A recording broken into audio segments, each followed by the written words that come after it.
Before we get into our morning message, I have a little funny for you. It says that Father Murphy walked into a pub and said to the first two gentlemen he saw, do you want to go to heaven? And they said, yes. And so Father Murphy said, well, go stand over there up against the wall. He asked the third man, and he said yes to going to heaven. And so he said, well, go over there and stand against the wall. He asked this fourth man, do you want to go to heaven? And the fourth man says, no, thank you. And so the father said, I don't believe that when you die, you don't want to go to heaven. He said, oh, when I die, I do want to go to heaven. He said, I thought you was getting a group together to go right now. A nourished soul. Chapter 22, finding the Christ. And then, of course, scripture is open. We also continue in this Lenten season, a season of fasting and praying, leading to our joyous festivity of Easter, a season of the 40 days leading to the Holy Week and then to the resurrection. Most of us think when we talk about fasting, we think about refraining from food.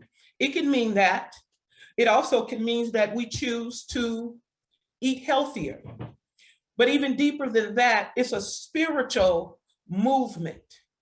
In truth, when we take a look at our 40, the 4 and 40 is a 4 square number suggesting the idea of completeness, the openness for something new to come. Moses received the 10 commandments on Mount Sinai at the conclusion of his 40-day fasting and praying. Elijah walked and talked with God 40 days and night to Mount Horeb, which represents God's mountain. And this is a grand time to refrain from negative thinking and speaking, looking at the glass half empty instead of half full, seeing any challenge as an opportunity to exercise our God power, for our proof is what we can prove. Jonah gave 40 days to the city of Nineveh, and that's representing the entire human spirit, soul, and body is free from being bound, free from limitation. And then we know that Jesus retreated into the wilderness where he fasted for 40 days for spiritual gain. I pray that we have done some deep thinking, some fasting and reframing from fasting from my past that appears to define and determines who I am, fasting from regrets and guilt, those thoughts and feelings that seems to put cuffs on us, fasting from unworthiness that I don't deserve because of this, because of that, fasting from limits, for God is our superpower. God is unlimited and inexhaustible. With our superpower, the ability to think and cause something to happen, to change the course of something. Did you hear what I said? To change the course of something. Something is always unfolding. Consciousness, our consciousness is the deal maker. Having a superpower, I asked, what would you name yourself? What would your name be? And what came to me is my superpower name would be Genesis, because I would love for us to not go back, but to say, as Reverend Gerald says on his Saturday morning informational platform, when he goes to commercial, he says, when we come forward. And when we first heard him say that, Reverend Paul and I talked about it, because we are so used to saying, when I come back, but we don't need to go back. That's the past. Let's move forward with our thoughts and words of good to get what the song said this morning, our portion. When we come forward, we are moving from where we were to where we want or need to be. This Lenten season is a cleansing of mind, body, and soul. This Sunday marks the 33rd day, which is Mount Transfiguration, which is always preceded by a change of mind. In Transfiguration, ideas are lifted from the material to the spiritual. When we can take our thoughts of what may be happening with our bodies and focus on the wholeness and perfection of God, cells, muscles, organs begin to come into alignment with the thinker.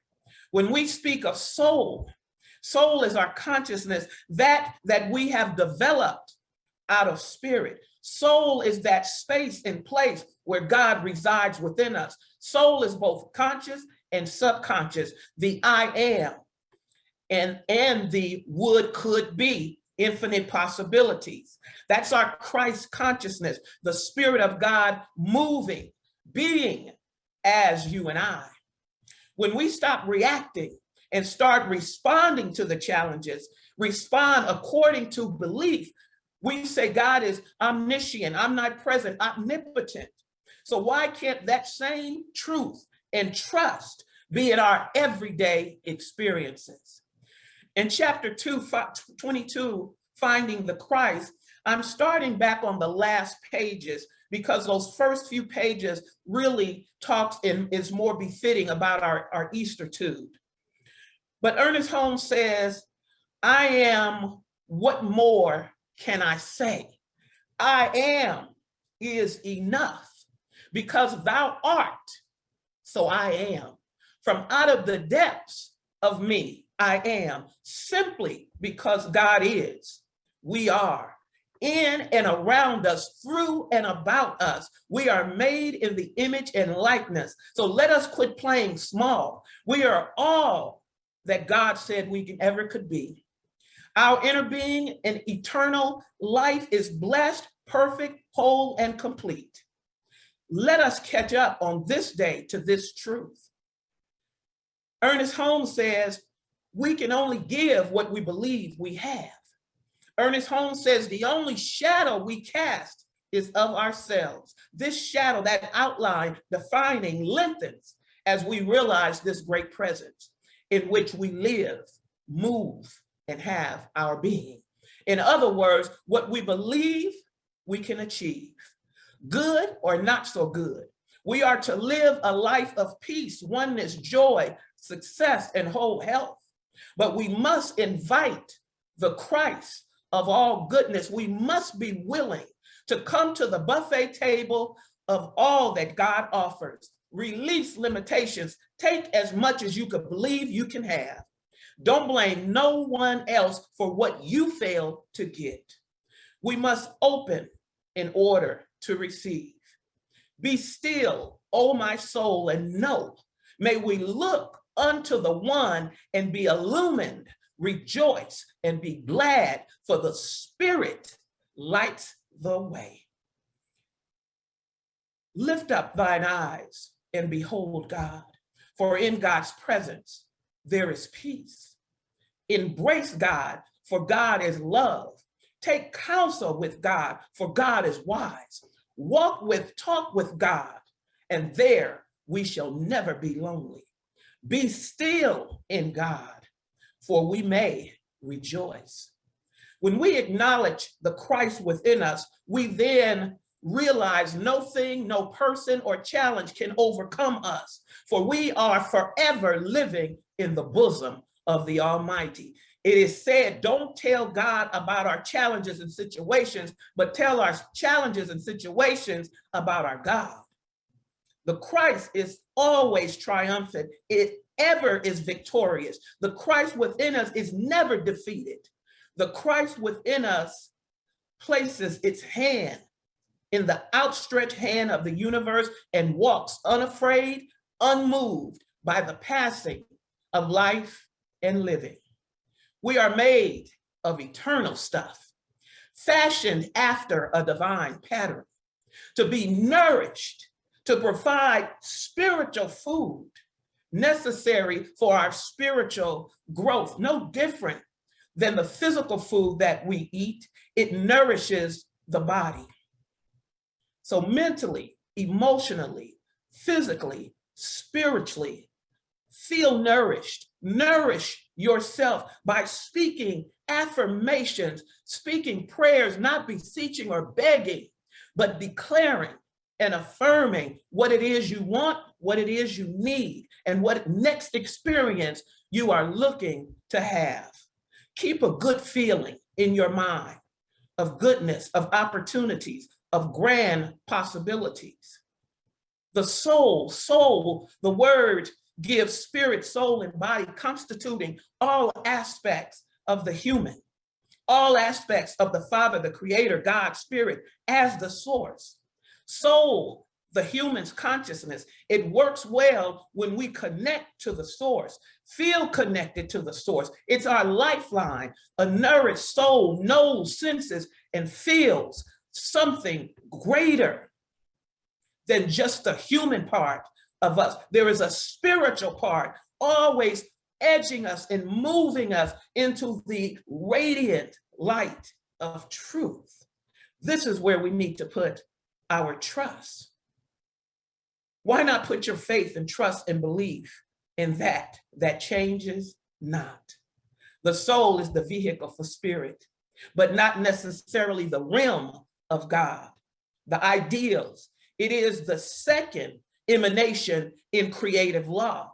In other words, since God does not force any thoughts upon us, we have the opportunity to use our mental house any way we choose, but just be prepared to deal with that comes accordingly. Genesis 2:8 says, this is the garden in which all is possible. The human is eternally one with the Father in our divine essence, but we are given the freedom to choose. Choose today whom ye shall serve.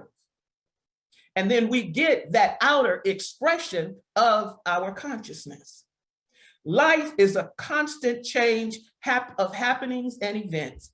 If we dwell in the pool of truth, safety, and divine right action, peace and love, then worry, fear, and doubt have no room to occupy in mind. The soul touches both the inner realm of spirit, from where we receive direct inspiration, and it also impacts us from the external world of affairs. Therefore, having to filter a nourished soul in the presence of God. When we see something out of order, that's the moment that we start to speak that word of truth to change a thing, to change our condition, to change the condition of our world. Is up to us.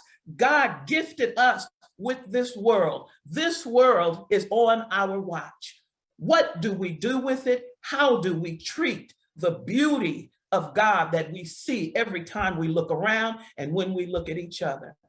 The mind of each of us must grasp ideas in the absolute, deeper than anything we think we know. A nourished soul stays in the pool of infinite possibilities. Job 36:3 says, I will retrieve my knowledge from afar and will ascribe righteousness to my maker. In other words, I consciously let go of every discord. I drop every sense of limitation. I now have a belief in the success of faith. I possess a nourished soul. I permit the spirit within me to express itself, bringing with it health, joy, peace, love, resources, answers, solutions. So to affirm, if we have ever experienced good, that good is now increased, is to affirm a new influx that is flowing in, through, and as each of us. As we look into nature, see it as natural joy and beauty. That feeling should bring that peace over you, that connection of your creator. When we feel connected with God, it's telling us there's nothing that we can't accomplish, nothing that we can't do. In Job 33:4, the Spirit of God hath made me, and the breath of the Almighty have given me life. Our bodies, metaphysicians, is the temple of the living God, and we represent this spiritual substance. Every part of our bodies is attuned to this living spirit within. That perfect life of God, it is expressed through each and every one of us. If not, what else are we believing? If you don't believe that there is a power greater than anything pumping your heart, flowing your blood, recreating your cells, then what is it? If we do the right thing shall do for us by doing it through us. The universe is wired to do what's good. Our thinking, because we are made in the image and likeness, given choice and dominion, changes the trajectory of what's to come. A nourished soul is fed truth and nothing but truth. So if we can declare that the perfect life of God is expressed through me in this now moment, then every part of our bodies are in harmony with truth. Every relationship we have is in harmony with peace and unity.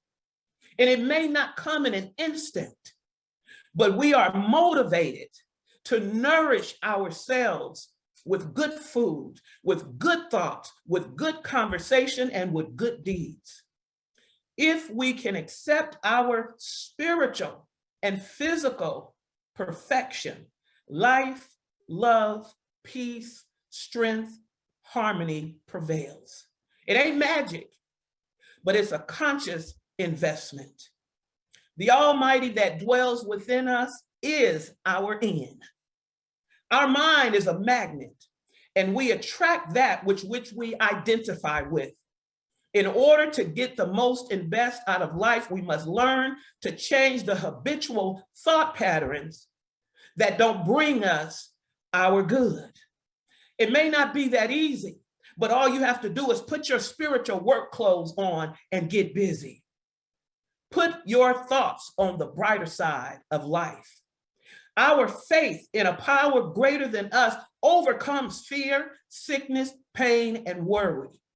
We do this reminder every single Sunday. We remind ourselves and each other what it takes to live our best life in positivity and joy and peace and unity is just a few. During the week, we are reminded with the different platforms that we go to get inspired. Whatever is ahead of you, whatever you may be growing through, think of nothing less than the goodness of God. That's a nourished soul. Have faith in more than our previous experiences. Let us not be afraid to be spiritual. Let us learn it's never too late to walk that spiritual journey. Clear your thoughts of all obstacles, all obstructions, and embrace those infinite possibilities, the things that you hear about, read about, and listen to during the week. Allow yourself to embrace the givingness of life. The life of God within us is waiting on our acceptance. Easter is all about our expectance, our resurrection. When we do that, it causes us to think straight. It erases false opinion. It removes obstructions that appear to hinder.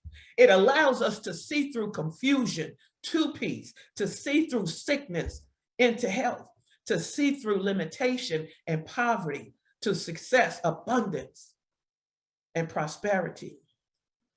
This is for us to believe and not doubt. Pick that bed up, nourish souls. Walk, run, conquer, overcome. The divine speaks through its creation as the law of life. God's presence accomplishes everything.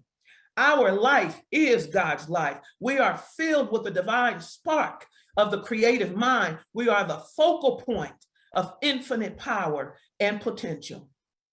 Ernest Holmes' brother, Oliver Wendell Holmes, says, "What lies before us are but tiny matters compared to what lies within us.